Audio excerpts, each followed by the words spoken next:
আসসালামু আলাইকুম বড় ভাইয়া। হ্যাঁ ভাইয়া, ভালো আছেন? আলহামদুলিল্লাহ। যাক দর্শক, আমার বড় ভাই একেবারে আসলেই আসেন গাম এখানে কিন্তু ভাই, আমার গামছা না, কেউই নাই। এটা মুসার মতো কিছু নাই গামছা। হ্যাঁ অবশ্যই আছে। দেন একটু কইরা লই তামসা। হ্যাঁ আসলে এখানে ভাই আমার আপনজন বলতে কেউই নাই।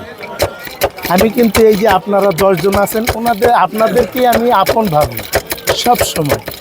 এটা কিন্তু আসলে আমি বলি কোনটা, যে হয়তো ওনার বাড়ি এক জায়গা, আমার বাড়ি এক জায়গা। আমার বাড়ি হলো খুলনা, ওনার বাড়ি হলো ঢাকা, উনি ঢাকার স্থানীয়। কিন্তু আমি মনে করি আসলে উনি আমার আসলেই ভাই। এখনও বলতেছি উনি আমার ভাই। এখন আপনার যদি কিছু বলার থাকে আপনি বলতে পারেন ভাই। এখন উনি যদি স্বীকৃতি দেয় আমাকে ছোট ভাই বুঝলা, তাহলে আমি আবারও মান্য নিলাম উনি আমার বড় ভাই। দেখ না দেখ ওইটা বিষয় না। আচ্ছা, আপনার দোকানে রাজু ভাই আসছে। আচ্ছা, ভাইরে কি খাওয়াবেন? আমার ভাই যেটা খাবে ওইটাই আমি খাওয়াবো। আমার তরফ থেকে কি খাওয়াবেন? আপনার তরফটা পরেই খাক।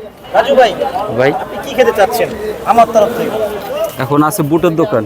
তো আপনি কি দিয়ে খাবেন? এখানে আলু আছে, এখানে ডিম আছে, আরো অনেক কিছু আছে ভাই। আপনার বিখ্যাত সেই পিনিকও আছে, দেখেন এখানে। ভাই আমি কিন্তু পিনিক আর বেশি না।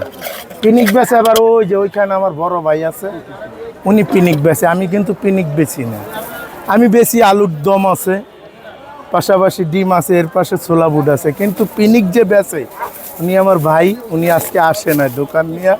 এখন আপনারা হয়তো দেখাই দিছি, নেক্সট টাইমে যদি কখনো আসেন ওই যে ওইখানে দেখা করবেন। ওই সেই ভাইটা হলো জুরাইনের বিখ্যাত জালমুড়িওয়ালা রাজু ভাইয়া পিনিক। তাহলে এই যে উনি কে? ও আচ্ছা, আমি তো ওনাকে দেখিই নাই। এই যে দিল, এই যে পিনিক বলতে এটা খারাপ কোনো ইয়ে না। এটা রাজু ভাই, পিনিক কিন্তু খারাপ না ভাই। পিনিক কিন্তু খারাপ বানাই ফেলছি আমরা। বানাই ফেলছি। রাজু ভাই, একটু বুঝাই বলেন তো ভাই। ভাই, বুঝতে গেলে ডিটেলস অনেক কিছু বলতে হবে, ঠিক আছে? এতটা সময় তো আর কেউ দেওয়ার মতো বা নেওয়ার মতো সময় নেই, যেহেতু রিলস চলতেছে। এখন জনগণের ফিলস হচ্ছে যে ব্যাপারটা, এটা কিন্তু আমরা যে নেগেটিভ বা পজিটিভ এটারে নিয়ে যে গোলাটে করি, এটা আসলে ভুল। পিনিক শব্দ অর্থ আসলেই খারাপ না। পিনিক শব্দের অর্থ নেশাও না, যেটা বুঝায়।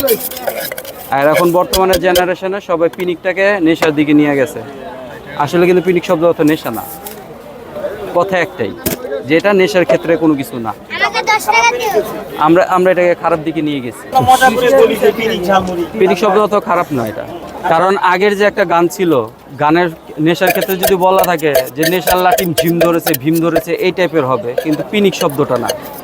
পিনিক শব্দের অর্থ হচ্ছে যে একটা দাওয়াতে গেলাম, একটা ফ্রেন্ড যখন ডাকে যে চলো, একটা ফ্রেন্ডে দাওয়াত দিছে, ওখানে কেউ যদি আপ্যায়ন না করে, এই কথাটা বারবার রিপিট করাটা, তাকে খোঁচা দেওয়াটাকে বলা হয় পিনিক। এই পিনিক শব্দটাকে বলা হইতেছে এখন নেশা, আসলে নেশা না।